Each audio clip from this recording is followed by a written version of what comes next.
আল্লাহ নবী বললেন, ঈমানদার বান্দাদেরকে যখন কবরে রাখা হবে, রহমতের ফেরেশতারা এসে তাদের মাথা উঠাবে, তাদেরকে তিনটা প্রশ্ন প্রথমে করা হবে। তিনটা প্রশ্ন করার পরে তারা বলবে, রব্বি আল্লাহ, আমার রব হলেন আল্লাহ, দীনুনা ইসলাম, আমার জীবন ব্যবস্থা, আমার ধর্ম ছিল ইসলাম, নবিয়ুনা মুহাম্মদুর রাসূলুল্লাহ সাল্লাল্লাহু আলাইহি ওয়াসাল্লাম, আমার নবী ছিলেন, আমার আদর্শ ছিলেন মুহাম্মদ সাল্লাল্লাহু আলাইহি ওয়াসাল্লাম। প্রশ্নের উত্তরটা যখন জবান দিয়ে বের হয়ে যাবে, গায়েব থেকে একটা আওয়াজ আসবে, সাদাকা আব্দি।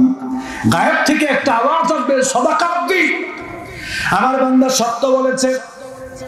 ফাফরিশুহু মিনাল জান্নাহ ওয়ালবিসুহু মিনাল জান্নাহ ওয়াফতাহু লাহু বাবান ইলাল জান্নাহ। আমার বান্দার গায়ের মধ্যে জান্নাতের পোশাক পরাও, কবরের মধ্যে জান্নাতের বিছানা বিছিয়ে দাও, আর জান্নাতের দিকে করে, কবরমুখী করে জান্নাতের একটা দরজাকে উন্মুক্ত করে দাও, যাতে করে আমার এই বান্দা কবরে থেকে জান্নাতের নেয়ামত ভোগ করতে পারে। সুবহানাল্লাহ। আমার বান্দা সত্য বলেছে। তার গায়ের মধ্যে জান্নাতের পোশাক পরাও, তার কবরে জান্নাতের বিছানা বিছিয়ে দাও, আর জান্নাতের দিকে করে, কবরমুখী করে জান্নাতের একটা দরজাকে খুলে দাও, যাতে করে ও কবরে থেকে জান্নাতের পরিবেশ, জান্নাতের নিয়ামত ভোগ করতে পারে। সুবহানাল্লাহ। তাহলে এই দুনিয়াতে যারা আল্লাহর সাথে শরীক করবে না, যারা তাওহীদবাদী হবে, যারা ঈমানওয়ালা হবে, যারা আল্লাহ নবীকে অনুসরণ করে চলবে, যারা ইসলাম মেনে চলবে, ইসলাম প্রতিষ্ঠার কাজ যারা করবে, যারা 5 ওয়াক্ত সালাত আদায় করবে, যারা হালাল উপার্জন করবে, যারা হারাম কাজ করবে না, পর্দার ভিতরে চলবে, যারা বড় বড় অন্যায় থেকে নিজেদেরকে বাঁচিয়ে রাখতে পারবে, সেদিন তারা কবরে প্রশ্নের জবাব দিতে পারবে। এরপরে ফেরেশতারা বলবে, নাম কানামিল আরুস ইলা ইয়াউমি ইউআসুন। এবার ঈমানদার ব্যক্তিকে বলা হবে, তুমি এই কবরে ঘুমাও, এই কবরে তুমি আরামে ঘুমাও।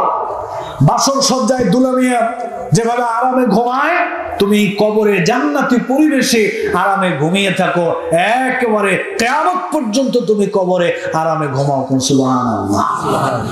এই ব্যক্তি কবরের মধ্যে জান্নাতি পরিবেশে একেবারে আরামসে ঘুম দিবে, এক ঘুমে কিয়ামত হয়ে যাবে। সুবহানাল্লাহ। এক ঘুমে কিয়ামত হবে, তার এই ঘুম আর কেউ ভাঙাতে পারবে না। এখানে একটা বুঝের বিষয় আছে, আপনারা একটু ভালো করে শুনেন, আমি বেশি সময় আপনাদের থেকে নেব না, ভালো করে একটা কথা বুঝেন। এখানে আমি একটা বিষয় বোঝাতে চাই। কবরে ঈমানদারদের অবস্থা হবে এরকম, তাদেরকে বলা হবে ঘুমাও। আর কাফের বেঈমান যারা, তারা তো চিরস্থায়ী জাহান্নামী। কিন্তু ঈমানদারদের ভিতর থেকে আমরা যারা গুনাহগার, আমরা যারা পাপী, আমাদেরকে যখন কবরে রাখা হবে, আমাদেরকে প্রশ্ন করার পরে যখন বলা হবে মান রব্বুকা ওয়া মা দীনুকা ওয়া মান নাবিয়ুকা, তখন এই দুনিয়াতে আমরা জানি, কিন্তু পরকালে বলতে পারবো না। আমরা শুধু বলবো হা হা লাদ্রি লাদ্রি, হায় আফসোস, আমি জানি না, আমি জানি না। এবার গায়েব থেকে আওয়াজ আসবে, আনকাযাবা, সে মিথ্যে কথা বলছে। ফাফরিশুহু মিনান নার ওয়ালবিসুহু মিনান নার ওয়াফতাহু লাহু বাবান ইলান নার।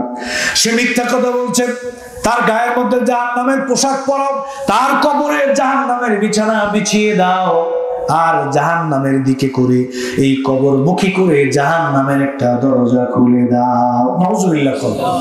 জাহান্নামের দিকের একটা দরজা কবরমুখী করে খুলে দাও, যাতে করে এই কবরের মধ্যে থেকে জাহান্নামের কিছুটা আযাব সে ভোগ করতে পারে। নাউজুবিল্লাহ।